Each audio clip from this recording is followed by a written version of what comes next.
नमस्कार दोस्तों। भारतीय एयरपोर्ट्स की ये तस्वीरें आपको याद हैं? डीजीसीए की एक नोटिस आई तो इंडिगो ने एक छोटी सी शरारत कर दी, या कहें डीजीसीए के खिलाफ बगावत कर दी। तो भारतीय एयरपोर्ट्स को बस अड्डा बनने में देर नहीं लगी। लेकिन इसके बाद भारत में एक बहस चालू हो गई कि जो इंपॉर्टेंट सेक्टर्स हैं भारत के, अगर उनमें किसी एक या किन्हीं दो कंपनियों की मोनोपोली या डिओपोली हो जाए, जिसको हम एकाधिकार कहते हैं, तो उनके छोटे छोटे फैसले भारत के ग्राहकों को बड़े रूप से प्रभावित कर सकते हैं। अगर हम टेलीकॉम सेक्टर की बात करें तो जियो और एयरटेल, फूड डिलीवरी की बात करें तो स्विगी और जोमेटो, अगर हम कैब्स की बात करें तो ओला और उबर, ये सारी कंपनियां ऐसी हैं जो अपने अपने क्षेत्र में अग्रणी है। कह सकते हैं कि इनका अपने क्षेत्र में एकाधिकार है, तो इनके जो छोटे छोटे फैसले होंगे वो ग्राहकों को बड़े रूप से प्रभावित करेंगे।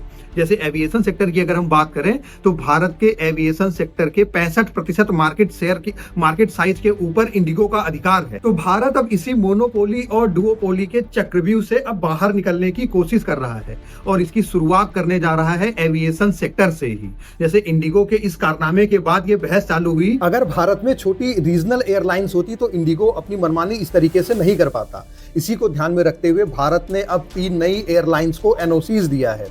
संख एयरलाइन, अलहिंद और फ्लाई एक्सप्रेस। संख एयरलाइंस उत्तर प्रदेश की है। 2 से 3 सालों में 25 फ्लाइट्स के साथ ये ऑपरेशनल हो जाएंगे और जो नॉर्थ इंडिया है, खासकर उत्तर प्रदेश, उसके शहरों में ये अपनी कनेक्टिविटी, अपनी ट्रांसपोर्टेशन की सुविधाएं देंगे।